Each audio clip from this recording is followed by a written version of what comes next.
Probably 75,000 people were left homeless. Of those 75,000, over 50,000 of them were Jews. It's not just like a fire. This was like a mass destruction.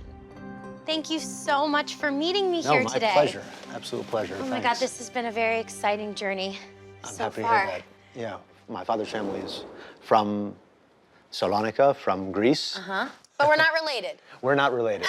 So why don't we get situated geographically and take a look at a map. This is a representation of the Ottoman Empire. It's one of actually the longest lived empires in the history of the world, from 1300 until 1923. In the West, they called the Ottoman Empire the Turkish Empire. Right. And that's where, for more than 400 years, your ancestors and my ancestors lived, specifically right here in the city of Salonika. And then that area became Greece. Exactly, in 1912. And my family in particular, it was Sephardic, so Jews from Spain who were kicked out That's for correct. being Jewish. Exactly. And so many of them wind up traversing the Mediterranean, but the vast majority of them wind up settling in the Ottoman Empire. So Salonika wound up becoming the center of the Spanish-speaking Jewish community in the Ottoman Empire.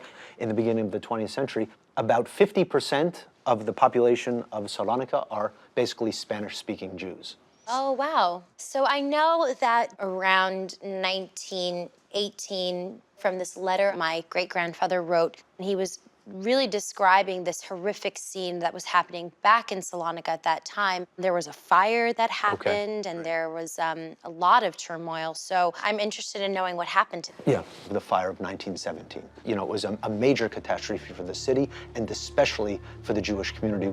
The Jews had lived in the center of the city, and the center of the city was the part that was completely devastated. Probably 75,000 people were left homeless. Of those 75,000, over 50,000 of them were Jews. It's not just like a fire. This was like a mass destruction. How can we find out how this fire affected my family? Well, we have a document to help you understand.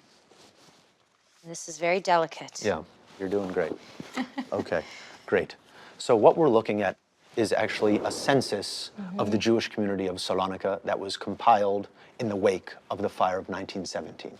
So entry 685. And here we have a little cliff sheet for you. So it says name and surname, Isaac Shem Tov, Koenka. So this is your great-great-grandfather. And then it says victim of the fire, yes. Exactly. This is victim of the fire. I mean, was there property damaged by the fire, or was there shop damaged by the fire? And then when it says that he died September 1918, that had nothing to do with the fire. He actually died a year after. So now we're here at name and surname, his wife Miriam. And Miriam is my great-great-grandmother, age 50, type of assistant given milk. So that must mean that because of the fire, they were going to give her milk deliveries. Right, that's right. So moving to the next, is this continuing within our family? Yeah, this is the same family, yeah. Name and surname, his son David. So that's one of Miriam's sons. So we see here Miriam and her children. These are Benuda's siblings. Yes. So there was Benuda, Clara, Mair, David. But in the immigration records, Benuda said she had a sister named Esther. I mean, there's no report of Esther here. Right. So she must be gone. Well, we could surmise that if she had been married prior to the fire of 1970, she would have been registered in another name. In her husband's name. Okay, so 5 kids. So Isaac passed. Now you have Miriam, who is still in Salonika with her children, Clara, Mair, and David. Right. How can we find out what happened to, you know, this part of my family in Greece during that time? Well, because if everyone here stayed in Greece, when you start to get further towards World War II. Yeah. Greece was occupied by the Germans. The Nazis took over Salonika, and they occupied much of Europe, as you know.